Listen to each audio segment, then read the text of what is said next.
दूर के तो ढोल सुहावने होते हैं तो सबको पता है, लेकिन सामने से जब आपका ढोल बजता है, जो कि हमारा बजा है और हमारे साथ कई भारतीयों का और कई सारे इंटरनेशनल स्टूडेंट्स का बजा है,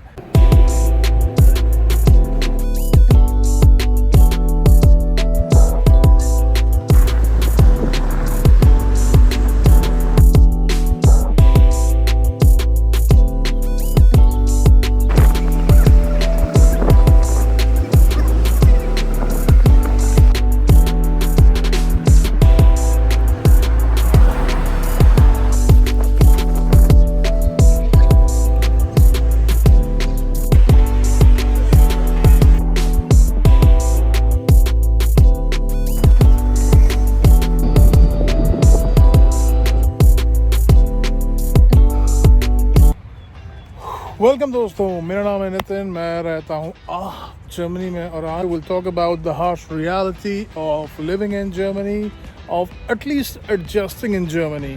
सो भाई, पहले पॉइंट की बात करते हैं। पहला पॉइंट है मेरे हिसाब से इन्फ्लेशन एक्चुअली यूरोप में काफ़ी बढ़ा हुआ है और ये आई थिंक कोविड के बाद ही काफ़ी बढ़ गया था, क्योंकि कोविड के पहले मैं एक बार यहाँ पर आया हूँ, इतना चीज़ें महंगी नहीं थी, मतलब prices have just doubled up. और स्पेशली आफ्टर यूक्रेन वॉर एक और स्पाइक आया जब आपका इजराइल एंड पैलेस्टीन कॉन्फ्लिक्ट अभी जो रिसेंटली स्टार्ट हुआ है, it's been about 3 or 4 months now.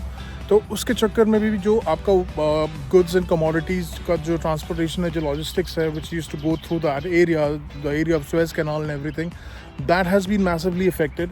तो ये भी एक रीज़न है। So this is the third spike that we are seeing now. तो इसके चक्कर में भी काफ़ी सारी चीज़ें यहाँ महंगी हो गई हैं। Everything is so expensive now. So this is one of the harsh realities of living in Germany. Second point is language. You have to somewhere or the other you have to break ice with the German language. ये तो भैया unset rule है यहाँ। और यहाँ क्या, आप India में भी अगर जाएगा कोई फॉरेनर तो उसको चलो, इंडिया तो वाइडली इंग्लिश स्पोकन कंट्री है और इंडिया में बहुत लोग वेलकमिंग भी, अगर फॉरेनर देख लेते हैं तो खुद से हॉस्पिटेबल हो जाते हैं। यहाँ ऐसा कुछ नहीं है।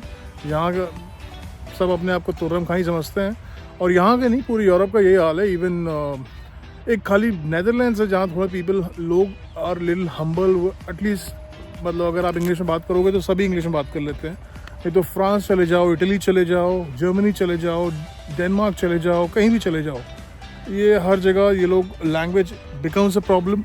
और लैंग्वेज नहीं आने के कारण आप कभी कभी अपने आप को आइसोलेटेड फील कर सकते हो। लाइक जर्मनी आ जाओ और सब मज़े, ऐसा कुछ नहीं है। थोड़ा प्रॉब्लम्स हर जगह है और आप कैसे उसको डील करते हैं, that matters in the end of the day. And yup, that's my second point. तीसरे पॉइंट की बात कर लेते हैं। तीसरा पॉइंट है विंटर डिप्रेशन। चलो, अभी तो समर्स है, अभी तो हम लोग सब ऐसे ही घूम रहे हैं एक टी शर्ट में ही, मज़े। लेकिन विंटर्स में ऐसा नहीं होता। विंटर्स में यहाँ पर जनरली 1 वीक, 2 वीक, 3 वीक निकल जाता है, आपको सन नहीं देखने को मिलता। इट्स वेरी कोल्ड, मतलब हमेशा टेम्परेचर इज़ ऑलमोस्ट लाइक 0 और माइनस में रहता है। एंड कभी कभार स्नोफॉल भी हो जाती है। सो विंटर डिप्रेशन मेरे को एग्जैक्टली फील नहीं हुआ था until I started living here. और लिविंग के बाद मुझे लगा कि नहीं, चलो यार, ये हो सकता है कहने की बात हो, लेकिन यार एक पॉइंट पर, मतलब let's say you are having a bad day या यू केम अक्रॉस समथिंग और you trying to accomplish something और आपसे नहीं हो पा रहा है, लेट्स से, और उसमें आ गया। अब अगर विंटर्स का टाइम है, सनलाइट नहीं है, एकदम काले पूरे बादल छाए हुए हैं, मतलब यू नो एवरीथिंग। ऐसा नहीं है कि यहाँ पर लोग नहीं रहते या यहाँ पर काम नहीं होता, सब कुछ होता रहता है, लेकिन आपका खुद ही मन नहीं करेगा, especially if you are feeling low about something. अगर आपको in terms of studies, in terms of finance, in terms of family, किसी भी चीज़ की स्कैरसिटी फील हो रहा है या कहीं पर से भी आपको ऐसा फील हो रहा है कि you not participating fairly with the ongoing situation, या basically if you feeling low, और वहाँ पर अगर आप विंटर डिप्रेशन आ गया, और विंटर्स यहाँ पर काफ़ी लंबे होते हैं, stretches from 6 to 7 months। So winter depression is actually a thing, ये मैंने फील किया है खुद। और not that I got depressed, but yeah kind of feel lethargic, kind of don't want to move out of your house, क्योंकि उतनी ठंड में आप बाहर करोगे क्या, पॉइंट वो है। सो विंटर डिप्रेशन और winters is a harsh reality. Depression word को अभी हटाते हैं, लेकिन winter is a hard reality. And अगर आप इफ़ यू आर समबडी जो मेंटली बहुत स्ट्रॉन्ग नहीं है, तो देयर आर गुड चांसेस कि आप वो विंटर डिप्रेशन के थ्रू जाएं। या that's my third point.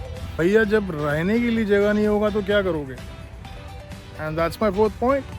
Housing is a big problem in Germany. Big मतलब बहुत ही ज़्यादा। यहाँ सिस्टम, जैसे मैंने आपको लास्ट वीडियो में बताया, हर चीज़ का सिस्टम है, वेट लिस्टिंग का भी सिस्टम है।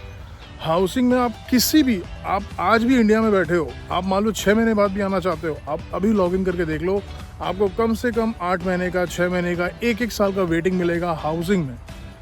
तो घर ढूंढना, अगर आप स्टूडेंट हो, चाहे वर्किंग प्रोफेशनल हो, कोई भी हो, घर ढूंढना इज़ अ मेजर ब्लंडर यार। मतलब ब्लंडर क्या, it is a struggle everybody has to go through, लेकिन इट्स रियली हार्श। और व्हाट आर द चांसेस कि आप पहली बार जर्मनी आ रहे हैं कि आपको एकदम बढ़िया डील ही मिल जाए, एकदम टाइम पे मिल जाए, एकदम सही प्राइस पे मिल जाए, इसका तो पॉसिबिलिटी एकदम नेक्स्ट टू इम्पॉसिबल है।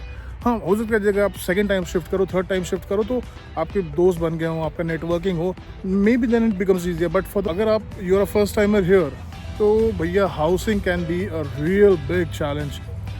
प्राइसेस भी बहुत ज़्यादा है यहाँ, घर के प्राइसेस इतने ज़्यादा हैं कि आप मतलब आपका सर घूम जाएगा। और प्राइसेस के अलावा इंटरनेट है, फिर आपका रेडियो बिल है, टीवी बिल है, ये सब मैंडेटरी बिल्स हैं। चाहे आप देखो, कोई नहीं देखता यहाँ रेडियो, कोई नहीं देखता यहाँ टीवी, लेकिन आपको बिल उसका भरना ही पड़ेगा। जैसे इंडिया में आप गए, एक ब्रोकर पकड़ा, आपको 10 घर दिखा देगा एक दिन में, आप चाहो तो आप कल शिफ्ट कर लो। यहाँ ऐसा नहीं है। Generally speaking it's really tough to find a house, and it is one sad reality. So these are my 4 sad realities. Oh, sorry. These are my 4 harsh realities of living in Germany. I hope you liked the video. If you did, please subscribe to the channel. भाई लोग please यार थोड़ा help करो, and share this video and like this video, और comment में तो जो लिखना लिख दो भाई, I don't care, बस लिख दो कुछ।